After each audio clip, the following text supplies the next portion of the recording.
자, 영조는 83세까지 살면서 52년이라는 오랜 기간을 왕위에 있었고 무려 8,500편 이상의 어제를 남기지 않았습니까? 그중에는 영조가 글씨를 직접 쓴 것들도 꽤 있다고 들었는데요. 예, 그렇습니다. 흔히 임금이 지은 시문을 어제라고 하는 것처럼 네. 임금이 쓴 글씨를 어필이라고 합니다. 어필은 먹으로 직접 쓴 진적을 비롯하여 진적을 그대로 본뜬 모소, 그리고 돌판이나 나우판에 모각하여 찍은 탑인 등으로 전합니다. 이들 어필은 대부분 첩이나 족자로 꾸며져 소중하게 전해졌습니다. 영조 어필의 경우 진적은 대부분 그를 가까이서 보필하던 신하들이 내려받은 것으로 수십 점의 첩이 전하고 있습니다. 글자가 큰 경우 족자로 전하는데 그중에서 송죽이란 네. 대자 진적이 주목됩니다. 네, 대자라는 건 이제 큰 글씨라는 글자로 거죠. 쓴 예. 겁니다. 영조가 연인군이던 7살에 썼다고 하는데 아마 현존하는 영조 필적 가운데 가장 이른 예입니다. 두 글자뿐이고 어린아이 글씨라서 서풍을 논하기는 어렵지만 한겨울 추위를 견뎌내는 소나무와 대나무의 굳센 기상이 느껴집니다. 자, 그런데 이 조선시대를 배경으로 하는 사극 같은 데서 보면요. 임금이 신하들과 정무를 보고 서책을 읽는 모습은 제가 많이 봤는데요. 직접 글을 쓰는 모습은 별로 못 본 것 같거든요. 조선시대 문인들은 일반적으로 예. 경전과 역사를 공부하고 네. 이를 통해서 삶의 도리와 세상의 이치를 깨달아야 한다고 생각했습니다. 그래서 시는 감성을 드러내기 쉬우므로 지나치지 말아야 하고 예. 더욱이 글씨나 그림은 여가에 부리는 재주에 불과하다고 여겼습니다. 이러한 생각은 임금이 세상을 다스리거나 학자가 도를 밝히는 데 힘쓰지 않고 서화를 비롯해서 음악이나 잡기 등에 빠지면 사나이의 큰 뜻을 해친다는 이른바 완물상지의 관념에서 나온 것입니다. 그러나 실제로는 서화를 두루 즐겼고 뛰어난 필치를 발휘한 사람이 적지 않았습니다. 그 중에서도 조선 초기에 대표적인 어필로 문종과 성종 임금의 글씨를 들 수 있습니다. 아, 그래요?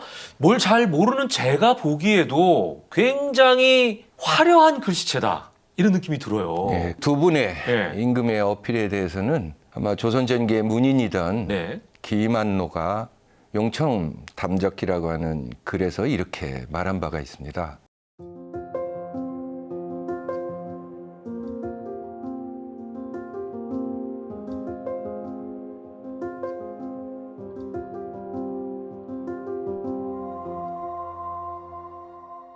여기서 문종이 깊이 얻었다는 진나라 사람의 묘경은 바로 동진 왕이지의 필법을 말하고요. 예. 성장이 본받았다는 조맹부의 규범은 원나라 문인서가 송솔도인 조맹부의 필법을 말합니다. 예. 조선시대 사람들은 이들 글씨체를 아주 고전적인 품격의 고법과 예. 또 이를 계승한 모범적인 사료로 여겼습니다. 예. 그중에서도 특히 송설체라 불리던 조맹부의 글씨는 네네네. 아주 정제된 외형과 고상한 품격을 지녀서 사람들에게 널리 애호되던데 그중 문종, 성종, 또 안평대군 등 조선 초기 왕가 인물들이 그의 글씨를 따르면서 후대의 서풍에 큰 영향을 미치게 됩니다. 그렇군요. 자, 이 영조의 아버지인 숙종도 이 많은 어제와 어필을 남긴 임금이라고 저는 들었거든요. 아무래도 아들인 영조가 아버지로부터 영향을 좀 받지 않았을까 싶은 생각도 드는데 어때요? 예, 잘 짚으셨습니다. 예. 숙종의 어필은 붓을 꺾는 부분이 완곡하고 붓을 삐치는 획이 길고 부드러워서 송설체를 수용했던 점이 잘 나타납니다. 그러한 예로 1710년 겨울에 연희군의 출궁에 앞서서 효정의 사위 임평도의 옛집을 사주면서 양성이라는 헌명을 짓고 오원시 두 수를 써서 시판으로 걸게 한 필적이 전하고 있습니다. 숙종의 서풍은 아들 경종과 영조로 이어졌는데 특히 영조가 이를 잘 따랐습니다. 또한 숙종은 조맹부 등의 옛 서화를 아주 좋아했는데요. 이런 애호심이 아들 영조에게 이어진 듯합니다. 영조가 연인군 시절에 사홍원의 책임자인 도제절을 맡았을 때 도자기에 밑그림을 그렸다는 적이 있는데 네. 그 실력이 매우 뛰어났다고 전합니다. 또 숙종은 연인군이 그린 산수 인물도를 보고는 평소 가르친 적이 없는데도 운필에 생각이 많고 경치를 모사함에 법도가 있다고 칭찬한 기록까지 전하고 있습니다. 네. 자, 이렇게 여러 사람이 칭찬을 했다고 하니까 영조의 그림이 조금 더 궁금해지는데요. 남아있는 그림이 혹시 있습니까? 예, 하나 전하고 있습니다. 예. 정조 주기 초인 1776년 7월 말에 내사된 영묘오필 석판본첩이 몇몇 전합니다. 네. 그중에 서울역사박물관 소장품 말미에 영조가 71살 때 그린 바위 그림을 본뜬 그대로 모사한 모화 2점이 실려 있습니다. 오. 예, 그중 하나에는 네. 유석 아마문 시경에 실린 바이다.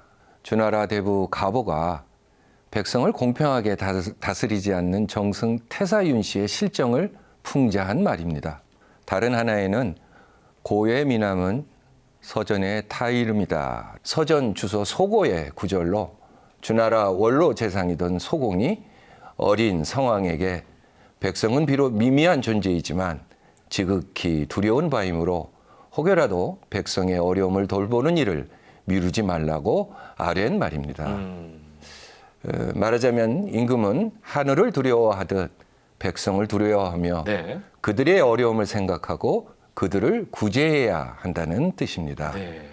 이와 같이 영조는 옛 경전의 가르침을 그림을 통해 전하려고 했던 것입니다. 네. 그림 하나에도 네. 이런 깊은 뜻을 담았다 이렇게 생각할 수가 있는데요. 영조는 이 자신의 어제와 어필을 보존하고 간행하는 일에도 신경을 많이 썼다면서요. 조선에서는 종친들이 임진, 호란, 양난으로 흩어진 역대 임금들의 어제와 어필을 수집하고 이를 선별해서 열성 어제라는 책과 열성 어필이라는 책을 간행하기 시작했습니다. 네, 네. 이와 관련해서 영조가 1746년에 남긴 어제 어필 편간 발이라는 글이 주목됩니다.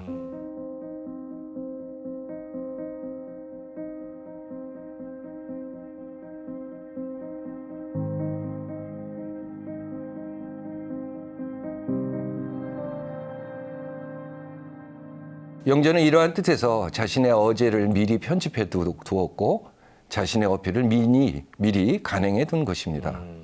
영조의 세심한 일처리 정신을 보여주는 아주 실례입니다. 네. 또 발문 뒤쪽에서 영조는 자신의 문필에 대해 이처럼 부지런히 하는 것을 자신만을 위한 것이 아니라 역대 선왕들의 일과 뜻을 계승하고 네. 기술하려는 계술이라는 그런 뜻이라고 하면서 이 또한 정치에 있어서는 더욱 그렇다고 하였습니다. 네. 자, 그러면요. 이 영조가 남긴 어필을 더 본격적으로 좀 자세하게 살펴볼 필요가 있을 것 같습니다. 네. 가장 이른 시기인 7살 때의 송죽은 아까 저희가 이미 봤고요. 네. 이후의 어필로는 또 어떤 것들이 있을까요?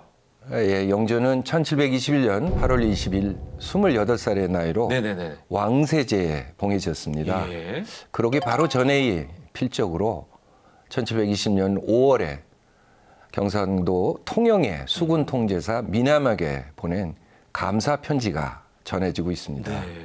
이 편지에서 영조는 근래 주상, 즉 숙종이죠. 예. 숙종의 병증이 깊어져서 애타는 심정이라고 토로하면서 상대방 미남에게 안부 및 단호부채, 해산물, 작은 칼 등등을 보내줘서 감사하다는 그런 내용입니다.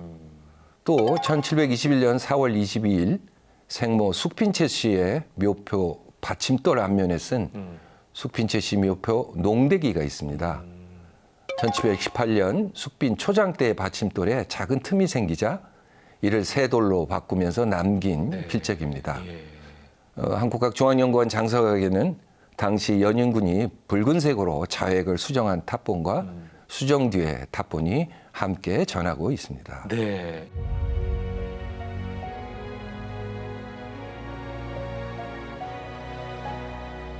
이들 영인군의 필적은 그의 세심한 일처리와 어버이에 대한 지극한 정성을 보여주고 있습니다. 글씨의 서풍은 아마 부왕 숙종이 구사했던 송설체 계통인데요. 네네네. 특히 단정한 짜임과 꼿꼿한 획에서 영조 자신만의 필치를 살펴볼 수 있습니다. 네.